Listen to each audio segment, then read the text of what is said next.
Good morning students. Now in today's lecture we are going to discuss about the current collecting equipments. Now जो traction system होती है उसमें बहुत different types के auxiliary equipments हम use करते हैं like step down transformer, inverter, rectifier units, circuit breaker, tap changer. तो हर एक जो ऑक्सिलरी इक्विपमेंट्स यूज़ किए जाते हैं, जो स्पेशल स्विचेस यूज़ की जाती है, हर एक का अलग अलग फंक्शन रहता है और हर एक का खुद का एक इम्पोर्टेंस होता है। तो यहाँ पे जो ट्रैक्शन सिस्टम है उसमें जो ब्रेकिंग सिस्टम अप्लाई की जाती है, जो ऑक्सिलरीज यूज़ हो जाती है, उसके बारे में हम स्टडी करते हैं। तो सबसे पहले है current collecting equipments. So current collecting equipments का क्या काम होता है को ट्रैक्शन मोटर को स्टार्ट करने के लिए उसको जो ज़रूरी पावर सप्लाई चाहिए होता है वो कलेक्ट करके वो ट्रैक्शन मोटर्स को देता है। यानी कि ट्रैक्शन मोटर को रन करने के लिए पावर सप्लाई फेड करने का काम करंट कलेक्टिंग इक्विपमेंट करते हैं। अब करंट कलेक्टिंग जो इक्विपमेंट्स है वो दो टाइप के रहते हैं। उसमें फर्स्ट रहता है कंडक्टर रेल सिस्टम एंड दूसरा रहता है ओवरहेड करंट कलेक्टिंग सिस्टम। उसमें पहला है कंडक्टर रेल सिस्टम, दूसरा है ओवरहेड करंट कलेक्टिंग सिस्टम। अब यहाँ पे जो कंडक्टर सिस्टम होते हैं उसके बहुत सारे एडवांटेजेस हैं over the overhead current collecting system. So let us discuss one by one. So conductor rail system जो रहता है वो ओवरहेड करंट कलेक्टिंग सिस्टम से कंपेयर में सस्ती है, ओके, क्योंकि यहाँ पे कोई भी ओवरहेड सप्लाई सिस्टम लगाने की ज़रूरत नहीं पड़ती और उसकी वजह से कोई भी सब स्टेशन या वो इंस्टॉल करने की ज़रूरत रहती नहीं। तो इसकी वजह से जो कंडक्टर रेल सिस्टम रहती है वो सस्ती रहती है। जो कंडक्टर रेल सिस्टम होती है वो ट्रैक रेल के ही पास में उसको इंस्टॉल किया जाता है, जिसको हम थर्ड रेल भी बोलते हैं। तो इसकी वजह से उसका जो इंस्पेक्शन होता है और उसका जो मेंटेनेंस होता है वो बहुत सिंपल एंड ईजी रहता है। यहाँ पे कोई भी प्रोटेक्शन लेयर होता है उसको इंस्टॉल करने की ज़रूरत नहीं पड़ती। ऊपर से यहाँ पे जो वोल्टेज होता है वो 1500 वोल्ट तक का सिस्टम वोल्टेज है, वहाँ पे हम अप्लाई कर सकते हैं।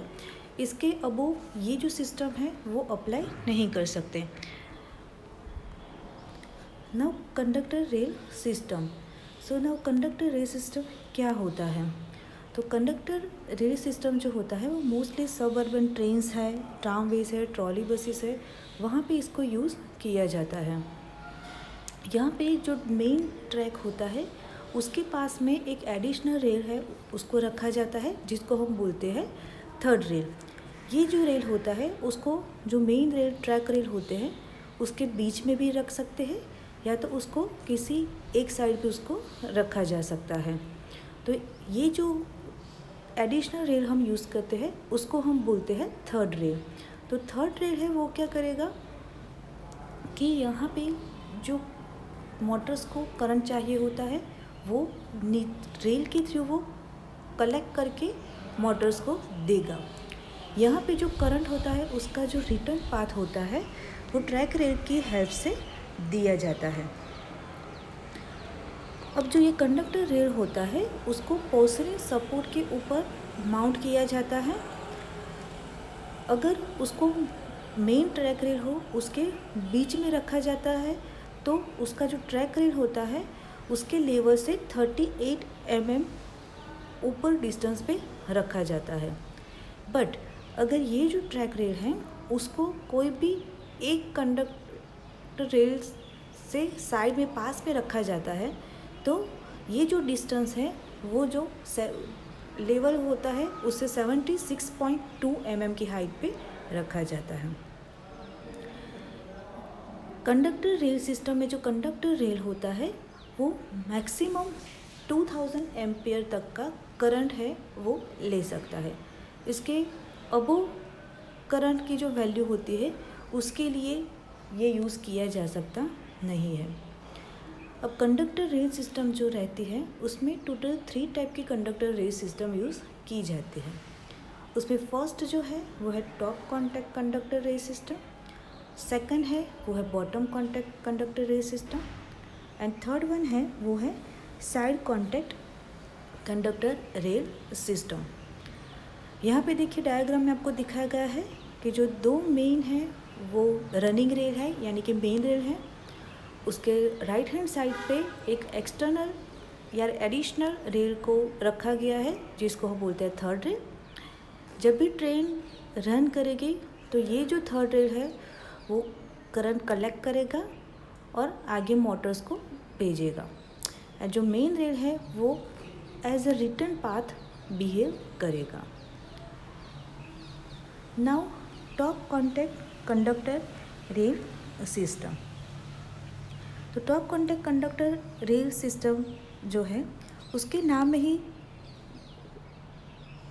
उसका काम दिखाई देता है कि top contact conductor rail system, यानी कि उसका जो टॉप का जो हिस्सा रहता है वहाँ से जो ट्रेन का जो शू होता है उसके साथ उसका कांटेक्ट रहता है, यानी कि वहाँ से वो डायरेक्ट कांटेक्ट में रहता है एंड वो कंडक्टर है वो करंट को पास करेगा।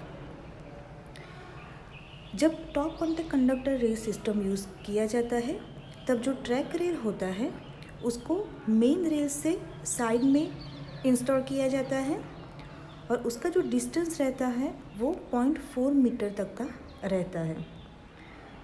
ये जो top contact conductor rail system है उसको पूरा पोर्सिलिन जो इंसुलेटर होता है उसके ऊपर इसको माउंट किया जाता है। डायग्राम में आपको दिखाया गया है टॉप कॉन्टैक्ट का डायग्राम। पहले इंसुलेटर होता है, इंसुलेटर के ऊपर कंडक्टर रेल सिस्टम को माउंट किया जाता है।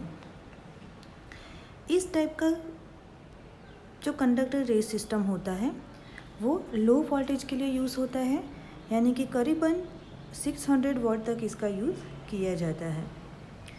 ये जो सिस्टम है उसमें अगर वो यूके और ऐसे कंट्रीज़ में जहाँ पे यूज़ किया जाता है कि जहाँ पे बारिश स्नोफॉल रहता है वहाँ पे ये जो सिस्टम है वो यूज़ की जाती है। तो जो आइस होता है उससे प्रोटेक्शन के लिए इसके ऊपर वुडन का पूरा प्रोटेक्टिव शील्ड रखा जाता है जो डायग्राम में दिखाया गया है। जो इंसुलेटर कवर होता है तो वो उसको प्रोटेक्शन प्रोवाइड करता है। नाउ सेकंड वन है वो है side contact conductor rail system. तो side contact conductor rail system आप डायग्राम में देख सकते हो कि उसका जो ट्रेन के शू जो होते हैं उसके साथ का जो कांटेक्ट होता है वो साइड कांटेक्ट में रहता है, तो उसकी वजह से उसका नाम दिया गया है side contact conductor rail system. ये जो सिस्टम है उसमें जो वोल्टेज रहते हैं वो 1200 वॉट की कैपेसिटी का रहता है, यानी कि 1200 वॉट की जो सप्लाई सिस्टम हो उस टाइम पे इस टाइप के जो कंडक्टर रेल सिस्टम है उसका यूज़ किया जाता है। नेक्स्ट वन है वो है bottom contact conductor rail system. तो bottom contact conductor rail system में उसका जो बॉटम का पार्ट है वो उसके कॉन्टैक्ट में रहेगा। Bottom contact conductor rail system जो होता है वो मोस्टली यूएस में यूज़ किया जाता है। यहाँ पे उसका जो कंस्ट्रक्शन इस टाइप का रखा जाता है कि अगर एक्सीडेंटल कांटेक्ट हो तो उस टाइम में प्रोटेक्शन प्रोवाइड कर सकता है। एंड जो आइस या स्नो होता है उसकी कोई भी इफ़ेक्ट होती नहीं है, क्योंकि यूएस एंड यूके कंट्रीज़ ऐसे हैं कि जहाँ पे आइस फॉल बार बार होते रहते हैं, तो इसलिए ये bottom contact conductor rail system है उसके इंडिया में कम एप्लीकेशन रहती है। तो हमने देखा top contact, side contact and bottom contact conductor rail system. जो top contact conductor rail system रहता है उसके अंदर जो उसका टॉप का हिस्सा रहता है वो उसके डायरेक्ट कांटेक्ट में रहता है ट्रेन के शू के साथ, जबकि side contact conductor rail system रहता है उसमें साइड का जो हिस्सा है वो डायरेक्ट ट्रेन शू के कांटेक्ट में रहता है। एंड जो bottom contact conductor rail system रहता है उसमें उसका जो बॉटम का पार्ट रहता है वो ट्रेन शू के कांटेक्ट में रहता है। जो top contact conductor rail system रहता है उसके अंदर थर्ड रेल का यूज़ किया जाता है और उसमें जो वोल्टेज कैपेसिटी है वो 600 वोल्ट की रहती है। जबकि side contact conductor rail system रहता है उसमें 1200 वोल्ट की कैपेसिटी रहती है एंड उसकी जो मेन एप्लीकेशन जो है वो यूके में यूज़ किया जाता है। जो bottom contact conductor rail system रहता है उसकी जो एप्लीकेशन है वो मोस्टली अमेरिकन कंट्रीज़ में रहता है क्योंकि वहाँ पे snowfall and ice fall accidentally होते रहते हैं। नेक्स्ट यहाँ पे ये जो है वो top contact conductor rail system का पिक्चर आपको दिखाया गया है। ऊपर कंडक्टर रेल जो है वो ले किया गया है रेल के ऊपर, दोनों डायरेक्ट कांटेक्ट में रहते हैं पूरे। यहाँ पे देखिए डायग्राम में, यहाँ से वो करंट कलेक्ट करके ऊपर मोटर्स को सप्लाई प्रोवाइड करता है।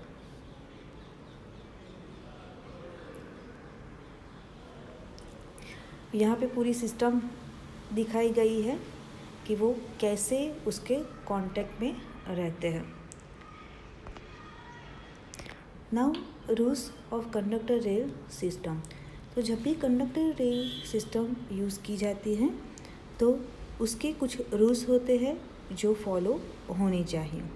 उसमें फर्स्ट रूल है, उसमें हमने देखा कि जो कंडक्टर रेल होता है उसको मेन ट्रैक रेल होते हैं, उसके आप बीच में भी इंस्टॉल कर सकते हो या तो उसके एक साइड पे उसको इंस्टॉल कर सकते हो।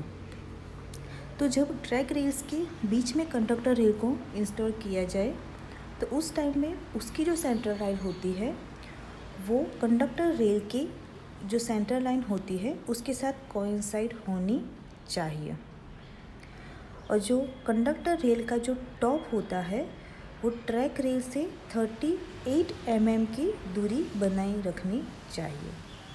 ओके, यानी कि जब भी ट्रैक रेल के बीच में कंडक्टर रेल को इंस्टॉल किया जाता है तो दोनों की सेंटर लाइन जो है वो कोइंसाइड होनी चाहिए एंड जो कंडक्टर रेल का जो टॉप का हिस्सा रहता है वो ट्रैक रेल से 38 mm अबोव रहना चाहिए। सेकंड रूल है, उसमें अगर कंडक्टर रेल को आप ट्रैक रेल से बाहर उसको इंस्टॉल कर रहे हो, ओके, यानी कोई मेन रेल जो है उसके साइड में उसको इंस्टॉल कर रहे हो तो जो कंडक्टर रेल की जो सेंटर लाइन रहती है वो उसके पास का जो ट्रैक रेल रहता है उससे 406 mm की दूरी पे होना चाहिए।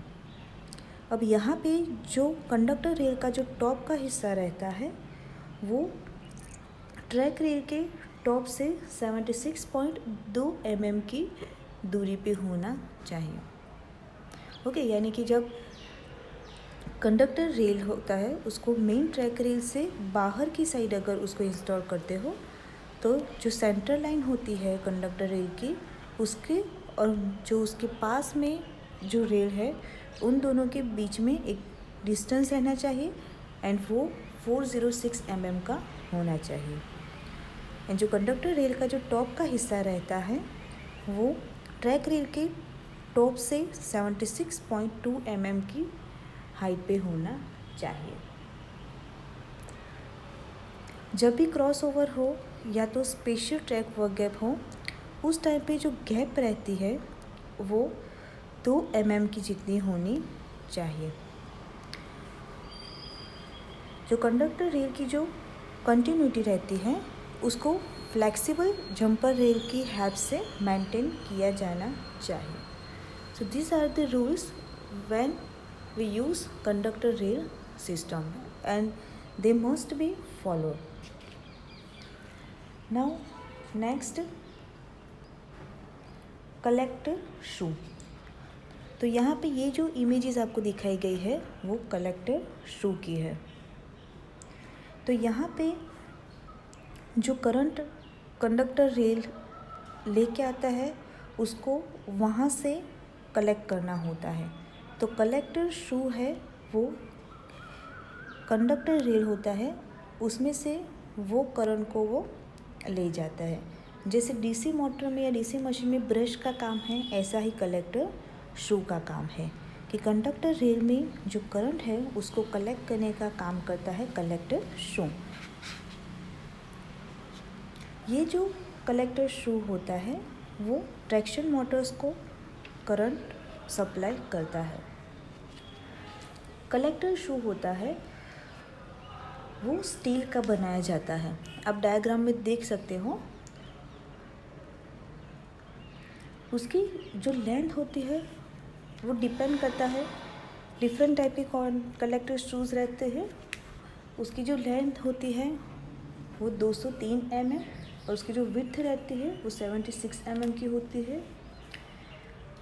दूसरी जो एप्लीकेशन रहती है उसमें भी डिफरेंट टाइप की साइज़ मिलती है कलेक्टर शू की। जो टॉप कॉन्टैक्ट सिस्टम होता है उसके अंदर जो कॉन्टैक्ट प्रेशर होता है वो ग्रेविटी की हेल्प से बनाया जाता है। तो यहाँ पे कोई भी कलेक्टर शू है वो करंट को कलेक्ट करेगा।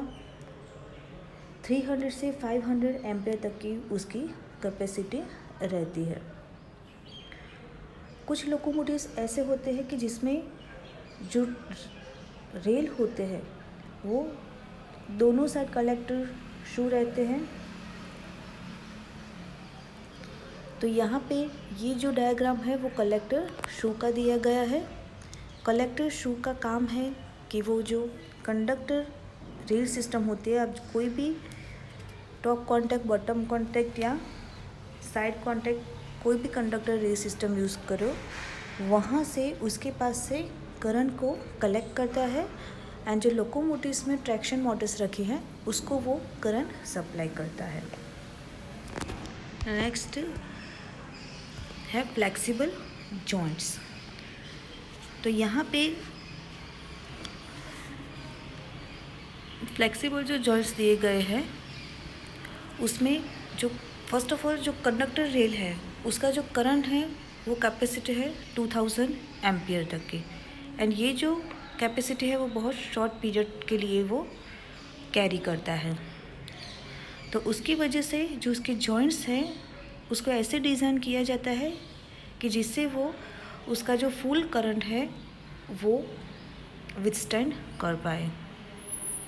तो यहाँ पे जो रेल्स होते हैं उसको 4.4 किलोमीटर लेंथ तक वेल्डेड किया जाता है। हर 0.4 किलोमीटर लेंथ पे जहाँ पे रेल्स को वेल्ड किया जाता है उसको एंकर्ड किया जाता है। यहाँ पे आप देख सकते हो कि जॉइंट्स बनाए गए हैं, ओके, बीच में से उसको वेल्डिंग दी गई है। वेल्डिंग के ऊपर जो स्क्रू जैसे आपको दिख रहे हैं वो है फ्लेक्सिबल जॉइंट्स। तो यहाँ पे जो